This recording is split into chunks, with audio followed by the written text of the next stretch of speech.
আসসালামু আলাইকুম রহমতুল্লাহ বরকাত। আশা করি ভালো আছেন, ভালো থাকাই আমার কামনা। আজ আপনাদের সামনে হাজির হয়েছি নতুন নতুন কিছু বিল্ডিং এর নকশা নিয়ে। পিলার ও কলম, বেলকনি, এসব ডিজাইনের মাল আমাদের কাছে প্রচুর পরিমাণ আছে।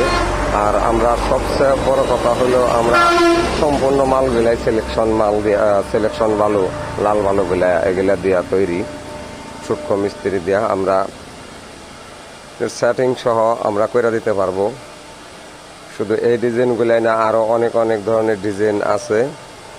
তো আপনারা মোবাইলের যে স্ক্রিনে দেওয়া নাম্বার, এই নাম্বারে যোগাযোগ করে আমাদের কাছ থেকে অসংখ্য অসংখ্য ডিজাইন নিতে পারবেন। এগুলো হলো বেলকনির চালের উপরে যে রূপটালি লাগে, সেই রূপটালি এবং পার্কিং টাইলস, গ্যারেজ টাইলস কয় কেউ, সিলিং রোল, মানে সিলিংয়ে যে আপনারা জিপসাম পাউডার দিয়ে যে মডেলগুলা করেন, এই মডেলগুলা জিপসাম পাউডার করতে হবে না, এগুলো আমরা সিমেন্টেই তৈরি করি, রয়্যাল ব্ল্যাকের দ্বারা লাগাই। তো আমাদের কারখানায় আসতে চাইলে আসবেন মানিকগঞ্জ সিংহের ডেপলতলি bus stand, Hafiza sanitary. Manikganj সিংহের ডেপলতলি বাস স্ট্যান্ড, হাফিজা স্যানিটারি।